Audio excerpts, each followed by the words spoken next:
কমে আসছে, আর কিছুদিন পর পানি থাকবে না, ঘোরার মতো অবস্থা থাকবে না। এখনও যারা চলন বিলে ঘুরতে চান এখনও কিছুটা সুযোগ আছে, আরও কয়েকদিন হয়তো থাকবে, তারপরে আর কিন্তু এই সুযোগটা থাকবে না।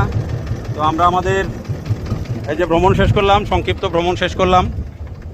আপনারা সবাই ভালো থাকবেন। পেছনে এই যে চলন বিলের দৃশ্য